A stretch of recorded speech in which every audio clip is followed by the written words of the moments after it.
Nagsisimula ang palabas kay Likang sa isang recording studio na kumakanta para sa kanyang mga tagapakinig. Naroroon din ang kanyang manager na si Sanghun, na parang nakatatandang kapatid na ni Likang na sumusuporta sa kanya. Sa kabilang panig si Sojin na namamahala sa isang hotel. Siya ay masigasig at ganap na nakatuon sa kanyang propesyon. Kahit na siya ay nakatun sa kanyang trabaho, mayroon siyang personal na hangarin, umaasa siya na maikakasal na siyang ngayong taon. Isang bagong empleyado na si Leong, ay nagsisilbing waitress sa hotel. Hinahangad niya na maging mahusay bilang isang musical artist. Habang nagtatrabaho si Leong kumakanta kasabay ng kanyang mga sayaw, nang biglang dumating ang nangungunang executive ng hotel na si Yongjin. Siya ay mahigpit pagdating sa trabaho upang mapanatili ang kalidad ng hotel, na ipinasa sa kanya ng kanyang ama. Sa kabilang panig ang kapatid ni Sojin na si Sojik ay naalala ang kanyang high school days noong siya ay isang swimming athlete. Ang mga alaalang iyon ay nababalot ng pagmamahal na naramdaman niya para sa isang babae na isang gymnast. Samantala si Leong ay nagpanik nang nalaman niyang nawawala ang kanyang necklace. Iniisip niya na naiwan niya ito sa silid ni Yongjin habang siya ay naglilinis ng silid. Ngunit hindi niya ito nahanap dahil nandoon si Yongjin. Sa kabilang banda, si Likang at ang kanyang dedikadong mga tagahanga ay nagpahayag ng kanilang pag-aalala tungkol sa kanyang transportasyon na humihimok para sa isang mas angkop na kotse para kay Likang. Si Sanghun ay hindi mapagbigyan ng kanilang hiling dahil limitado ang kanilang budget. Ngunit si Likang ay hindi nag-aalala tungkol dito. Alam na alam niya ang mga haba ng nararanasan ni Sanghun para matiyak ang kanyang matagumpay na karera sa musika. Isang araw isang babae na nagngangalang Catherine ay nag-check-in sa kanyang hotel. Dahil ang kanyang anak na babae ay ikakasal sa may-ari ng hotel sa lalong madaling panahon. Sa kanyang sorpresa ay nakaharap niya si Sangkyo, isang mas matandang miyembro ng staff sa hotel. Habang abala sa kanyang trabaho nahanap nila ang nawawalang kwintas ni Leong.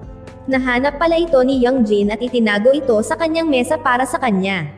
Naantig si Leong sa kanyang ginawa. Sa tuwing nakikita ni Yongjin si Leong na sumasayaw nagiging masaya si Yongjin. Samantala si Sojin matagal na pala niyang gusto ang kanyang bandmate sa high school si Sunghyo. Nanatili silang malapit na magkaibigan sa paglipas ng mga taon.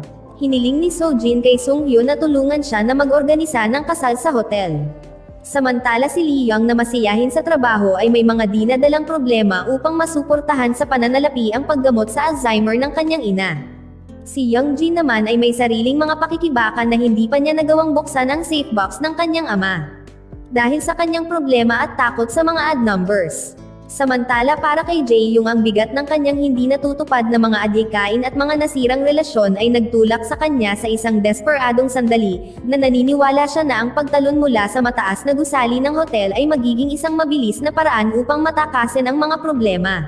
Sa susunod na araw si Jae-young ay nag-check-in sa hotel at ginamit niya ang lahat ng natitira niyang ipon para mag-book ng kwarto sa napakataas na palapag, na kunwari gusto niya ng magandang view sa isang hotel. Napansin ni Sojin ang isang regular na bisita na isang gwapong doktor na pumupunta tuwing Sabado para sa blind date. Kakaiba ang blind date na ito, tila hindi nila gusto sa kabila ng pagiging kaakit-akit na doktor.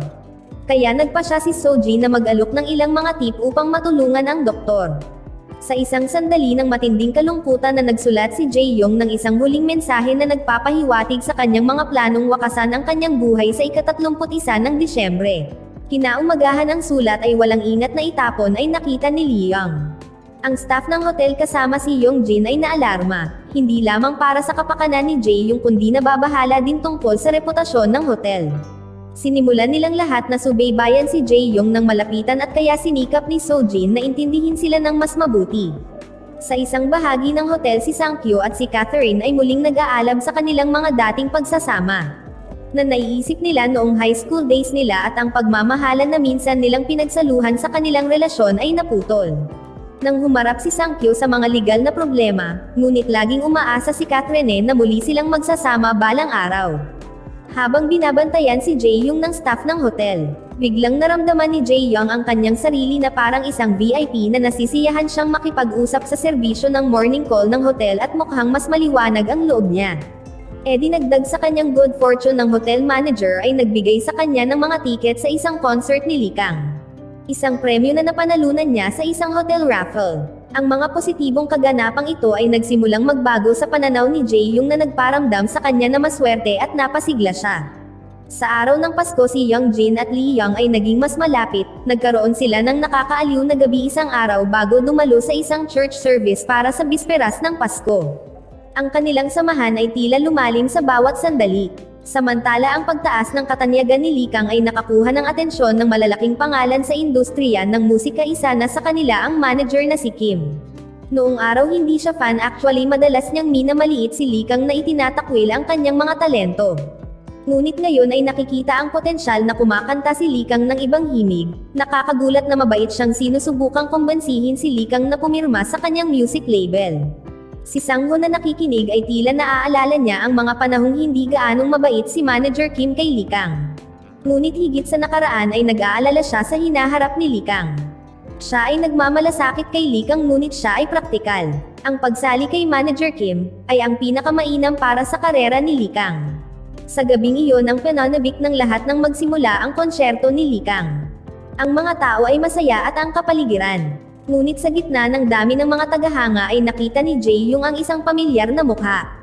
Ang kanyang ex-girlfriend at pumukaw sa kanyang lumang damdamin at naging emosyonal at naalala ang mga nakaraang pasakit. Kinabukasan ay nagdala ng hindi inaasahang kaganapan. Habang si Jae-young ay nasa swimming pool, nakita niya si Sejik na nalulunod at agad niya itong sinagip. Pero hindi niya alam na lahat ito ay set-up ni Sojin. Para ipakita sa kanya na may halaga ang kanyang buhay at kaya niyang gumawa ng pagbabago sa buhay ng iba. Pagkatapos ng matinding karanasang ito ay nakatagpo ni Jae-young ang isang katulong sa hotel at nagbahagi sila ng isang maikling kwento. Maya-maya nakatagpo siya ng kaaliwan sa piling ng morning call officer. Ang kanilang mga pag-uusap ay hindi lamang ordinaryong pag-uusap dahil sa pagbabahagi nila ng mga personal na kwento tungkol sa kanilang buhay at mga adhikain. Si Sang-hoon ay nakikipagbuno sa kanyang sariling mga damdamin. Ang paghihiwalay nila ni Lee Kang ay naging mabigat sa kanya na siya ay nasa tabi ni Lee Kang sa hirap at ginhawa. At talagang nais niyang makita siyang pumailan lang ng mas mataas sa kanyang karera. Isang araw na nagpapakita ng kanyang suporta, si Young-jin ay nagbigay kay Lee-young ng isang araw na day off at personal na dinala siya sa isang musical audition, ngunit ang kanyang pagganap ay hindi naging matagumpay. Pinasalamatan niya si Young-jin para sa kanyang kabaitan, ngunit ipinahayag din ang kanyang pagnanais para sa mga hangganan para sa kanilang dalawa. Dahil si Lee-young ay isa lamang waitress sa isang hotel at si Young-jin ay isang manager. Nang marinig ang taos-pusong mga salita ni Lee-young, ito ay pumukaw sa loob ni Young-jin at naging determinado siyang harapin at talunin ang hindi makatwirang takot na nabuo niya sa mga ads numbers. Ito ay isang paalala ng impluwensya ng mga salita at relasyon sa kalooban ng isang tao na magbago. Samantala si Sojin nahaharap ang sarili sa isang komplikadong emosyonal nang humingi ng tulong si Sung-hyo sa kanya para sa isang ideya ng isang proposal. Na nagudyok sa kanya na gumawa ng isang sinasadyang masamang plano, umaasa siya na ang hindi kinaugalian na proposal ay makakainis sa kasintahan ni Sung-hyo. Kaya nagulat siya na ang kasintahan ni Sung-hyo ay labis na naantig sa kanyang proposal na ang singsing ay nasa loob ng cake at ng isang musika. Maya-maya isang hindi inaasahang twist ang naghihintay kay Sojin sa bahay, isang lumang sulat mula kay Sung-hyo ay inihatid sa kanya. At naalala niya ang love confession na isinulat niya sa sulat. Sa isang sandali ng gulat, humingi siya ng tulong sa kanyang kapatid na lihim na kunin ang kanyang liham mula kay Sung-hyo sa takot sa kahihiyang edudulot nito. Sa ibang lugar, isang malalim at emosyonal na pag-uusap ang naganap sa pagitan ni Sang-ho at Lee Kang. Pinag-usapan nila ang tungkol sa nakakaakit na alok na natanggap ni Lee Kang mula kay Manager Kim. Sinabi ni Sang-hoon kay Manager Kim ang kahalagahan ng pag-aalaga kay Lee Kang na binibigyang diin na ang halaga at talento ni Lee Kang ay hindi nasusukat. Sa kabilang banda, ang pagkuha ng sulat ay isang kaginhawahan para kay Sojin, kahit na siya ay nahihiya pa rin sa mga intimate na nilalaman nito. Ngunit ang buhay ay may isang nakakatawang paraan na pangyayari. Nang ang kanyang takong ng kanyang sapatos ay nasira, nagkaroon siya ng hindi inaasahang pakikipagtagpo sa doktor na nakilala niya noon sa hotel at agad siyang tinulungan. Ang pagiging malapit ni Lee-young at Young-jin ay naging mainit na paksa sa kanilang mga kasamahan. Kahit nasa kanilang trabaho ay maraming naririnig si Lee-young ng hindi magagandang salita.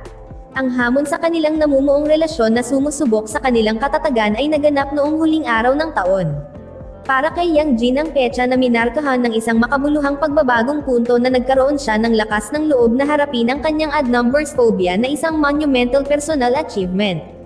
Nang mabuksan ang safe ng kanyang ama, hindi niya natuklasan ang kayamanan o ari-arian, kundi isang bagay na walang hanggan na mas mahalaga.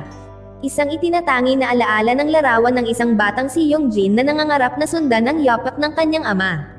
Isang matinding paalala ng kanyang tunay na mga hangarin at ambisyon.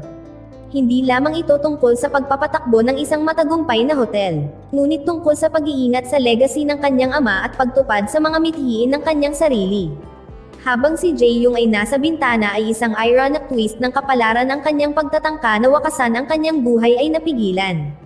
Nang makatanggap siya ng hindi inaasahang sulat mula kay Sojin at ito ay isang tunay na pasasalamat. Sa ibang lugar binigyan ni Lee Kang si Sang-hoon ng regalo, isang bagong kotse bilang pasasalamat para sa kanilang samahan.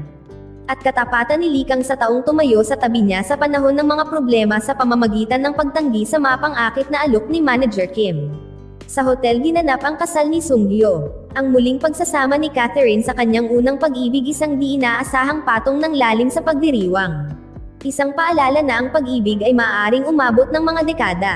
Ang nakakaantig na kanta ni Sojin ay hindi lamang isang regalo sa kasal kundi isang simbolo ng hindi nasasaktong pag-ibig na sabay-sabay na pagdiriwang ng bagong simula ni Sung-hyo, at isang mapait na pamamaalam sa damdaming kinikimkim niya para sa kanya. Ang eksena sa rooftop ng hotel kasama si Jae-young ay napuno ng tensyon at emosyonal nang malaman niya ang katotohanan sa pagiging mabait ng hotel sa kanya. Habang siya ay nakatayo sa gilid ng rooftop ang boses ng morning call ay kanyang narinig. Sinasabing samahan siya sa kanyang kawalan ng pag-asa dahil sa kanyang sariling boring na buhay. Isang peligroso hakbang ngunit isang matalinong hakbang. Sa huli ay nagpas siya si Jae-young na wag nang wakasan ang kanyang buhay. Samantala ang desisyon ni Yongjin na kanselahin ang hotel merger na hinihimok ng muling pagtuklas ng mga halaga at personal na damdamin ng kanyang ama, ay nagbigay diin sa kahalagahan ng legacy at ang kahalagahan ng pagtataguyod ng family values. Sa kanyang matapang na hakbang sa pagharap kay Lee Young tungkol sa kanyang damdamin ay nagpakita ng kanyang pagbabago. Mula sa isang lalaking pinagmumultuhan ng kanyang nakaraan tungo sa isang taong handang yakapin ang kasalukuyan. Kahit na ang ibig sabihin nito ay harapin ang paghuhusga ng lipunan. Habang ang doktor ay nagtapat din ng kanyang damdamin para kay Sojin. Dito nagtatapos ang palabas. Salamat sa panonood.